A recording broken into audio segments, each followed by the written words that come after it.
क्या होता है group dynamics? As attitude and behaviour pattern of group. ठीक है, ग्रुप डायनामिक्स में हम क्या देखते हैं कि जो हमारा ग्रुप है पूरा टोटल, जैसे आपका क्लास ऑफ ग्रुप है, टीम का ग्रुप है, उनके बीच में एटीट्यूड बिहेवियर कैसा हुआ है, ग्रुप का फॉर्मेशन कैसे हुआ है, उसकी प्रोसेस, ठीक है, फॉर्मेशन ग्रुप का कैसे हुआ है, उसके बीच में मेल जोल, तालमेल, यूनिटी, डिसिप्लिन, ये दिस ऑल, ठीक है, परफॉर्मेंस करने के लिए, ऑप्टिमम गोल को अचीव करने के लिए उनके बीच में क्या रिलेशनशिप है, ये सब सारी चीजें हम देखते हैं ग्रुप डायनामिक्स में, है ना।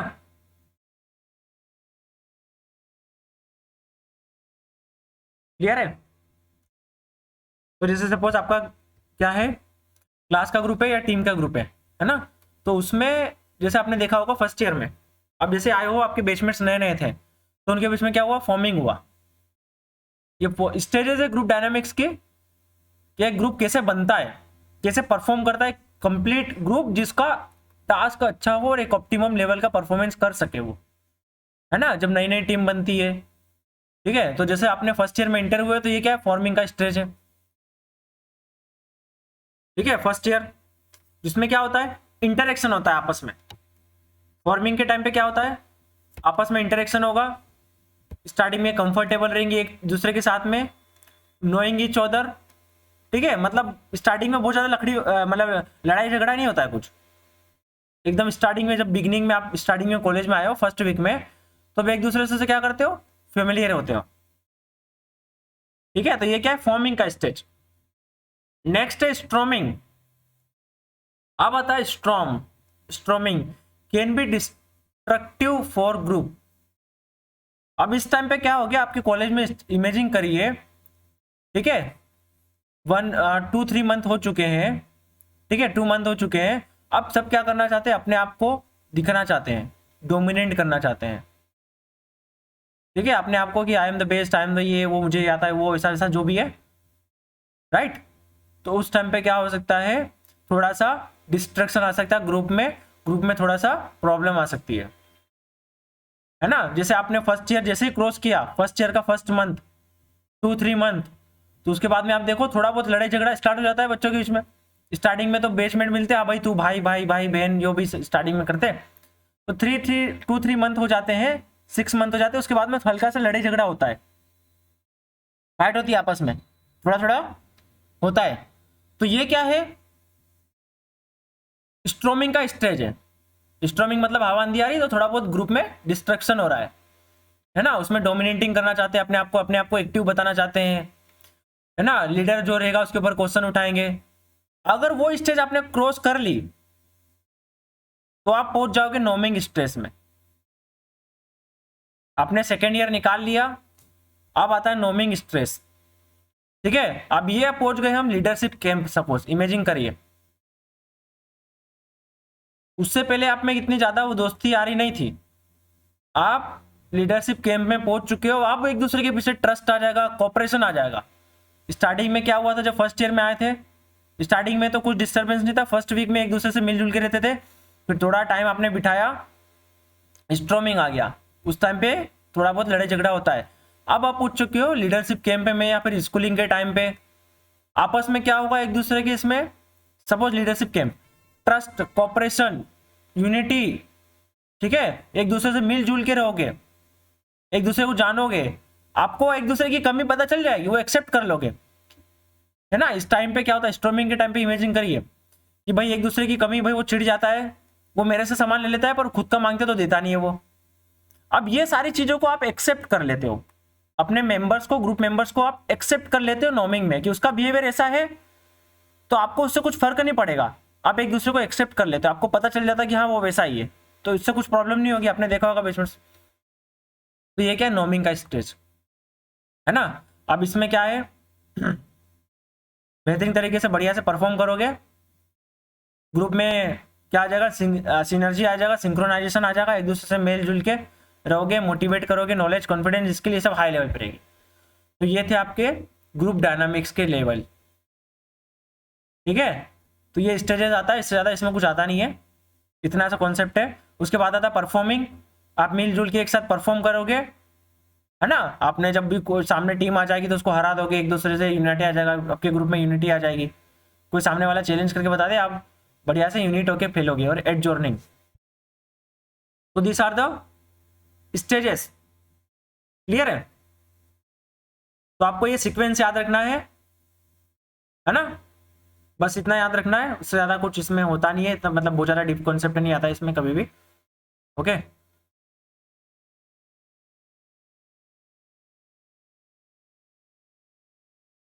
अब ग्रुप कोहिजन। ग्रुप कोहिजन क्या होता है? एक दूसरे से के साथ में togetherness, member work together. Cohesion मतलब समझ लीजिए गम, फेविकॉल, एक दूसरे के साथ में कितना मिलजुल के चिपके हुए हैं, ग्रुप कितना एक दूसरे से कोहिजन है ना, जुड़ा हुआ है, एक दूसरे से कितना जुड़ा हुआ है लोगों को। तो degree to which group members come together in one unit to reach a common goal, वो है group cohesion. One entity, independent और सेपरेट, इसमें क्या होता है? Trust, respect, opinion, togetherness, peak loyalty. मतलब आपके ग्रुप में अगर कोहिजन अच्छा है ना, तो क्या हो, आप एक दूसरे पे विश्वास करते हो, आपके ग्रुप मेंबर्स एक दूसरे पे विश्वास करते हैं, लीडर पे विश्वास करते हैं, बिलीव है, यूनाइटी है। अब एक क्वेश्चन आता है, ग्रुप कोहिजन में कौन से ग्रुप में ग्रुप कोहिजन अच्छा होगा? स्मॉल ग्रुप में या लार्जर ग्रुप में? बताइए। ग्रुप कोहिजन लार्जर ग्रुप में अच्छा होगा या स्मॉल ग्रुप में? स्मॉल ग्रुप में सर। हाँ, स्मॉल ग्रुप में। अगर ग्रुप बहुत ज्यादा बड़ा है तो ग्रुप कोहिजन कम होगा, आपस में थोड़े बहुत मतभेद हो सकते हैं। स्मॉल छोटा ग्रुप रहेगा तो लीडर उस सबको एक साथ लेके चल सकता है। Leader can unite small group very easily, but it is difficult to unite large number of people for common task, for common goal, for common objective. ठीक है, तो ये क्या है? Group cohesion. 4 dimension of cohesion. ठीक है, इसके according 4 dimension है कोहिजन के। क्या क्या है? Attraction to the group. ठीक है, आप कोहिजन की चीजों पे डिपेंड करेगा, आप ग्रुप के तरफ अट्रैक्ट हो या नहीं हो, ग्रुप के काम के लिए। जैसे स्टार्टिंग में आपने देखा होगा, first year, second year, third year में बच्चे बहुत जोश में रहेंगे इंट्रामोरल के लिए, हाउस के लिए। तो उसमें क्या रहेगा? हाउस के लिए आपके इमोशंस रहेंगे, अट्रैक्ट रहोगे तो आप ग्रुप में चल के चलोगे। आपको कोई मतलब नहीं हाउस से तो अलग ही भागोगे आप। जैसे फोर्थ ईयर में आप पहुंच जाओगे, लास्ट में आपको कुछ जिम्मेदारी आ जाएगी तो आप अलग ही भागोगे, हाउस से कोई मतलब नहीं रखोगे। तो अट्रैक्शन है ग्रुप की तरफ। Sense of group purpose, same purpose आपका क्या है? स्ट्रॉन्ग पर्पस है, इस बार हमको इंट्रामोरल जीतना है।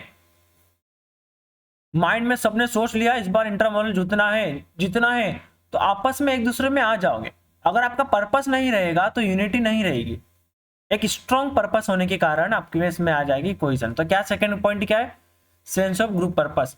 Quality of team work pursued by individual. ठीक है, तो इंडिविजुअल वर्क का भी मैटर करता है। इंडिविजुअल अच्छा अपना अपना एफर्ट देंगे तो टुगेदरनेस आएगी। How much member value their roles, अपनी जिम्मेदारी कैसे समझेंगे हाउस के प्रति, टीम के प्रति, देश के प्रति, जो भी ग्रुप का पार्ट हो उसके प्रति अपनी जिम्मेदारी को अगर आप समझोगे तो ग्रुप में क्या होगा? अपनी अपनी रोल प्ले करोगे तो ग्रुप क्या होगा? कोहिजन रहेगा ग्रुप में। अच्छा, ठीक है। और क्या फैक्टर्स है जो एथलेटिक्स टीम के ग्रुप कोहिजन को इन्फ्लुएंस करते हैं? स्ट्रेस, ठीक है, any kind of stress. Intra team competition, एक ही टीम के अंदर कंपटीशन है, 2 ग्रुप बन गए एक ही टीम के अंदर, ए बी, ये आपकी टीम एक ही है, हाउस के अंदर 2 अलग अलग पार्ट हो गए, इनका ओपिनियन अलग है, इनका ओपिनियन अलग है, तो क्या ग्रुप कोहिजन अच्छा होगा? नहीं होगा। तो इंट्रा टीम कंपटीशन, टीम के अंदर ही कंपटीशन हो गया, हाउस के अंदर ही कंपटीशन हो गया। ओके, एक मिनट। साइकोलॉजी के हिसाब से, sorry for the wrong explanation, psychology के हिसाब से it is a good for team, right? It is return preferences, this preferences ml complex. Okay, according to this intra competition is good for team। ये उस वे में बताया गया है ये उस वे में बताया गया। पॉइंट ऑफ व्यू इसका ये है कि आपस में अगर गुड वाला कंपटीशन है, फेयर वाला कंपटीशन होता है ना, कि मैं इस बार टीम को जीतूंगा, मैं इस बार टीम को जीतूंगा, उस सेंस में हो सकता है कि ये पॉजिटिव हो टीम के लिए। अगर इसमें नेगेटिव वाला कंपटीशन आ जाएगा कि आई एम द बेस्ट, वो उस टाइप वाला कि मेरे को अच्छा आता है, मैं सबसे बेस्ट हूँ मेरे हाउस में, ये वो मैं जीता था इंटरमोरल, तो उस टाइम पे क्या होगा, इसका नेगेटिव इफेक्ट होगा। ठीक है, तो इस depend on what type of competition it is. Intra team competition depend what type of, एक तो फेयर वाला गुड वाला कंपटीशन होता है, अच्छा वाला कंपटीशन होता है, और एक वो नेगेटिव वाला कंपटीशन होता है, जेलेसी वाला टाइप का। तो उस टाइप पे क्या होगा, नेगेटिव इंपैक्ट होगा। और अगर अच्छा रहेगा तो ये अप्रोप्रिएट है ना। अगर अच्छा रहेगा तो क्या होगा, कंपटीशन से परफॉर्मेंस अच्छा होगा टीम का। Member satisfaction, group size, small size रहेगा तो ग्रुप क्या रहेगा, कोलिजन ज्यादा रहेगा, कोहिजन। लार्जर ग्रुप में ग्रुप कोहिजन के चांसेस कम रहेंगे। मेंबर्स स्टेबिलिटी, ठीक है, मतलब ग्रुप बार बार चेंज नहीं कर रहे, एक ही टीम में टिके हुए लंबे टाइम तक, भरोसा बना के रखा हुआ है टीम के ऊपर कि हम जीतेंगे। Communication characteristics, locomotion, conformability and roles, बस यही सारी चीजें हैं। क्लियर है यहां तक ग्रुप कोहिजन? यस, इसमें इतना ही इंपॉर्टेंट है ना, मतलब इससे ज्यादा कुछ खास आता नहीं है इसमें। ठीक है, ग्रुप कोहिजन में, है ना। अभी हम देख लेते हैं मोटर लर्निंग।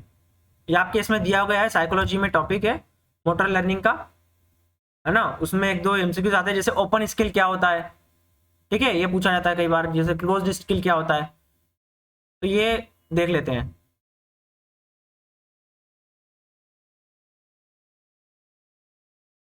ठीक है,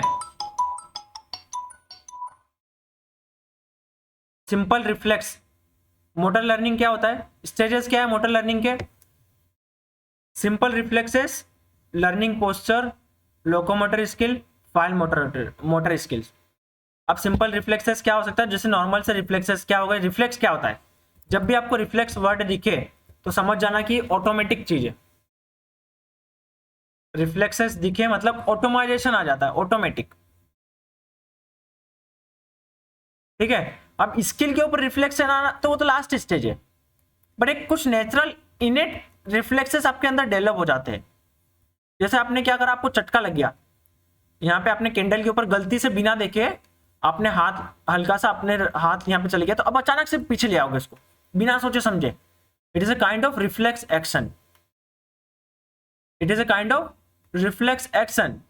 जैसे आपके आंख के सामने कुछ आ गया, अचानक से आ रहा है कुछ, अब आंख बंद कर लोगे, ये क्या है, रिफ्लेक्स एक्शन। ये ऑटोमेटिक होता है, स्टार्टिंग होती है ये।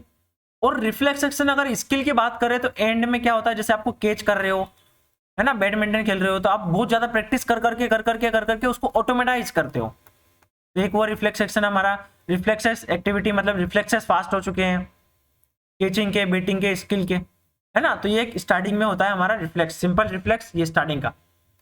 ठीक है, लर्निंग पोस्चर, उसके बाद में क्या करते हैं हम, क्या करते हैं बच्चे, क्या करते हैं, पोस्चर सीखते हैं, खड़ा होना, बैठना, है ना, धीरे धीरे। लोकोमोटर स्किल्स लाइक वॉकिंग वगैरह क्या सीखते हैं फिर, स्टेजेस क्या है, वॉकिंग, क्रॉलिंग, ठीक है, ये नॉर्मल सी catching, locomotor skills. Fine motor skills, और ज्यादा फाइन मोटर स्किल, जैसे शार्प अपना एकदम फाइन कैचिंग हो गया, ड्राइंग, पेंटिंग, राइटिंग, ठीक है, जिसमें स्मॉल मसल्स फाइबर का भी बारीकी से इस्तेमाल कर सकते हो। तो ये है आपके मोटर लर्निंग के स्टेजेस, बच्चे से लेके बड़े तक आप ऐसे सीखते हो। तो क्या है, सबसे पहले क्या आएगा, फर्स्ट पॉइंट इसको लिख लो सीक्वेंस को, reflex, simple reflex, second learning posture, third locomotor skill, fourth fine motor skill. Clear है?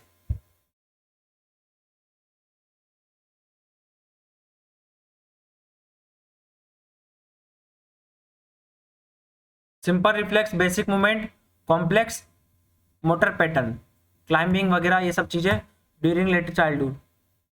ठीक है, तो stage development consider both इनेट and learn condition behaviour. इनेट मतलब जो आप नेचुरली बचपन से आपको आता है, आपको सीखने की जरूरत नहीं पड़ती। ठीक है, तो स्टार्टिंग में simple reflex to basic movement, पहले क्या आता है, simple reflex to basic movement, मतलब सिंपल से जो रिफ्लेक्स है आपके और बेसिक मूवमेंट से ये बेसिक मूवमेंट है ना। Then complex motor skill you will learn climbing, jumping, catching, throwing, this all are complex movement skill. During late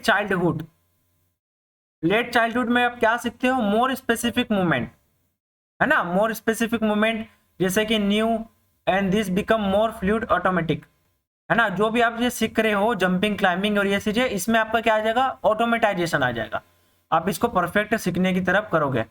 और ड्यूरिंग एडोलिसेंस, जब आप धीरे धीरे और बढ़ोगे तो एडोलिसेंस के टाइम पे क्या आएगा, जनरल और मोटर स्पेसिफिक स्किल्स, ठीक है, सीख जाओगे। मोटर स्पेसिफिक स्किल जैसे आप बोल सकते हो, आप अचानक से किसी भी बैडमिंटन का स्मैश मारना, ठीक है, स्पेसिफिक मोटर मूवमेंट सीख सकते हो आप, जंपिंग वाले सीख सकते हो, ठीक है, तो ये एडोलिसेंस में हो जाएगा।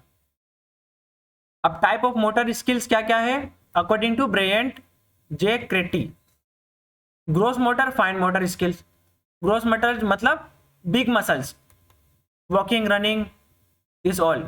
फाइन मोटर स्किल्स मतलब ड्राइंग, पेंटिंग, जिसमें आप छोटी छोटी मसल्स का इस्तेमाल करते हो, गिटार बजाना, पियानो बजाना, क्या है, fine motor skills. Richard S के अकॉर्डिंग क्या है, discrete skill, continuous skill, serial skill, ठीक है, इसके हिसाब से है। ये किसके बेसिस के हिसाब से है, ये जो क्लासिफिकेशन है वो किस बेसिस के हिसाब से क्लासिफिकेशन है, किसी भी स्किल का स्टार्टिंग पॉइंट और एंड पॉइंट के हिसाब से। जैसे देखो डिस्क्रीट स्किल में क्या होता है, आपने इस बार स्किल परफॉर्म करी, उसका एंडिंग का फेज जो रहेगा, एंडिंग रहेगी वो स्टार्टिंग से थोड़ी डिफरेंट रहेगी। जैसे आर्चरी में आपने स्टार्टिंग करते हो अलग रहता है मूवमेंट, और फाइनल मूवमेंट छोड़ने के बाद में अलग रहता है, ठीक है, समझ रहे हो। आर्चरी में डिस्क्रीट स्किल है, एक सिंगल मूवमेंट को आप खत्म कर देते हो। पर कंटिन्यूस में क्या आ जाएगा, जैसे रनिंग, क्या आ जाएगा, रनिंग, ठीक है, स्विमिंग, ये कंटिन्यूस स्किल है, आप एक ही मूवमेंट पैटर्न को बार बार कंटिन्यू करते हो। क्लियर है, hello, am I audible, yes sir. ठीक है। तो डिस्क्रीट स्किल क्या होता है, यस, क्या होता है डिस्क्रीट स्किल,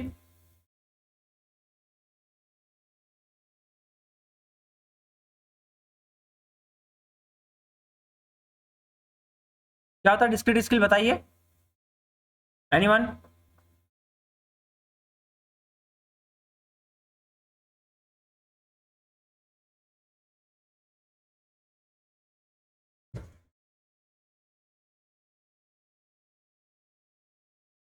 हेलो,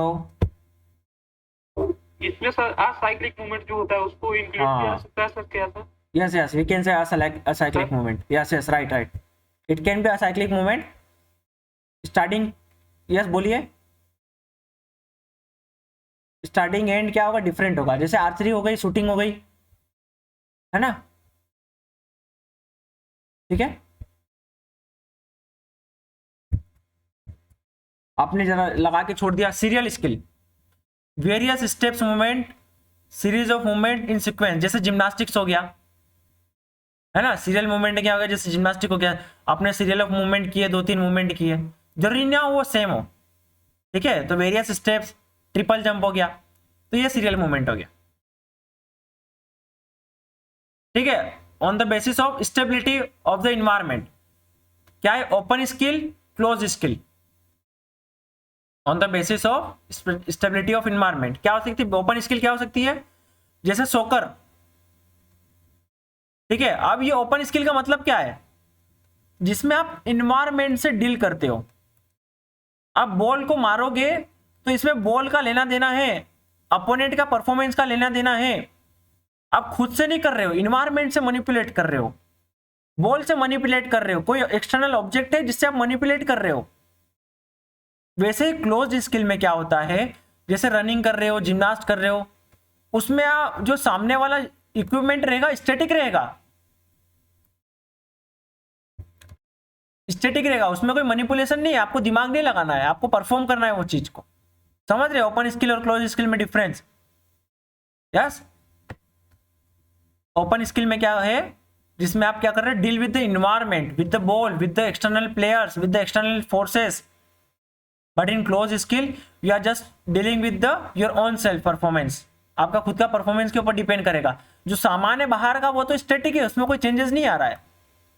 समझ गए ओपन और क्लोज में डिफरेंस? यस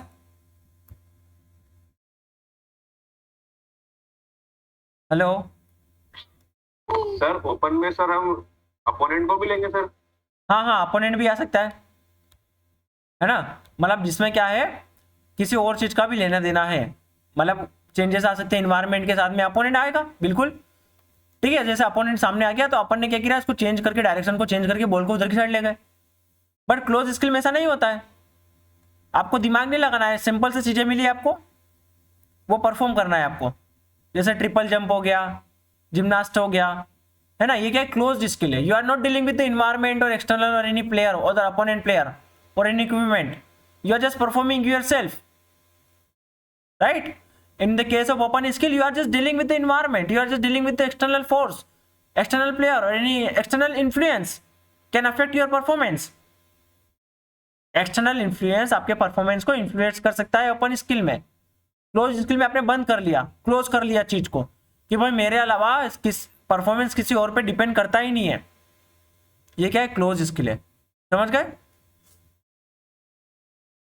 सर हाँ सर जैसे जेवलिन थ्रो है तो वो क्लोज स्किल में आएगा सर, ओपन स्किल में आएगा? जेवलिंग थ्रो क्लोज स्किल में आएगा। क्लोज में ना सर? हाँ, अब उसका थोड़ा बहुत एयर का हो सकता है, बाकी क्लोज में आएगा।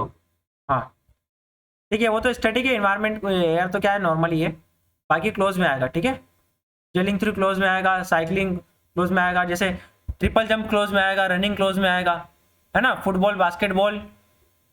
ठीक है, ये ओपन स्किल में आएंगे,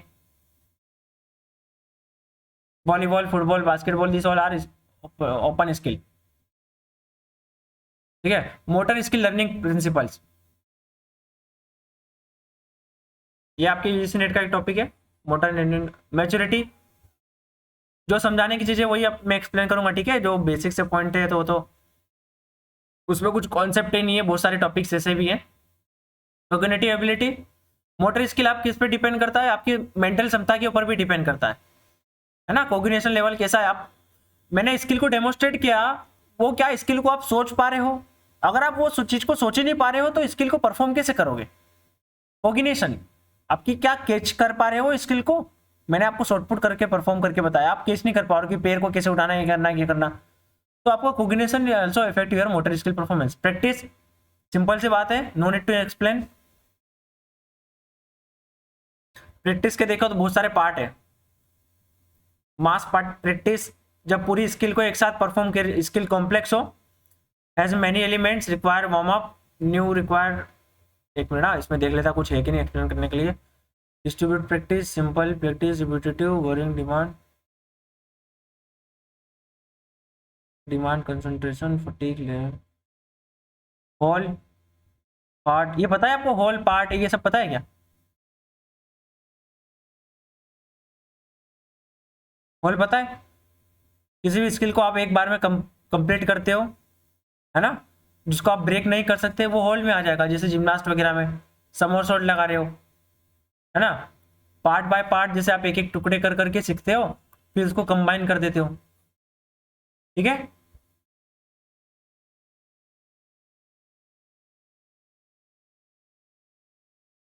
constant, same way in entire session, that is open skill for beginners, close skill for advance, variable, variety of settings, condition, it enhance open skill, intermediate and advance learner. ये कुछ खास नहीं है, आता नहीं है स्किल का, ये रैंडम ब्लॉक ये सब। Goal setting, clear measurable goal होना चाहिए स्किल परफॉर्मेंस करने के लिए। Transfer of learning, feedback, plateau, slump, skill retention. हाँ देखो ये, ठीक है, अब ये देखो स्किल रिटेंशन क्या है, प्लेस्ड और placement of skill in series will influence the acquisition and retention of skill. आप जो स्किल को प्लेस करते हो वो आपकी लर्निंग के ऊपर डिपेंड करता है, मतलब उसके ऊपर लर्निंग का इफेक्ट होता है कि किसको पहले करना है किसको बाद में करना है। तो जो स्टार्टिंग में आप स्किल करते हो, इनिशियल स्किल करते हो, वो सबसे बेस्ट आप सीखते हो प्राइमरी प्रिंसिपल के हिसाब से। जो स्किल आप स्टार्टिंग में सीखते हो, whatever skill you just learn in the beginning will retain best, आपको ज्यादा टाइम तक याद रहेगी।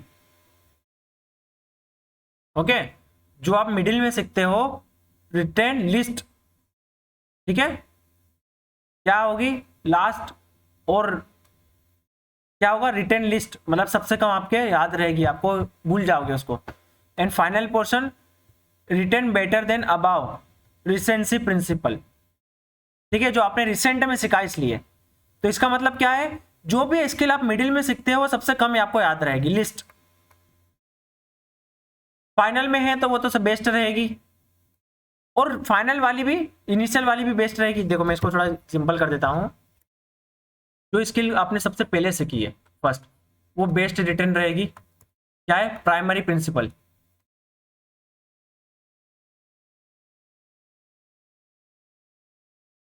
जो मिडिल में आपने स्किल सीखी वो क्या रिटेन रहेगी, आपको लिस्ट सबसे कम रिटेन मतलब याद रहेगी, या फिर आप कर पाओगे उसको। और लास्ट वाली जो स्किल जो रिसेंट में हमने लास्ट में करी, वो भी आपको बेटर रहेगी, better than this above skill, जो भी है better than previous skills, or above skills जो भी मिडिल में करते हो उससे बेटर रहेगा अकॉर्डिंग टू रिसेंसी प्रिंसिपल। मतलब क्या है, जो भी आप लास्ट में रखते हो, रिसेंट में सीखते हो, ठीक है, वो आपको लर्न रहेगा। जैसे मैंने आपको अभी पढ़ा दिया जो चीज, वो आपको याद रहेगी, कल मैं पूछूंगा, और जो 4 दिन पहले का पढ़ाया हुआ है वो आपको याद नहीं रहेगा, ठीक है, और जो सबसे पहले दिन पढ़ाया वो हो सकता है वो आपको याद रहो, क्योंकि आपने स्टार्टिंग में मोटिवेटेड रहोगे, वट एवर द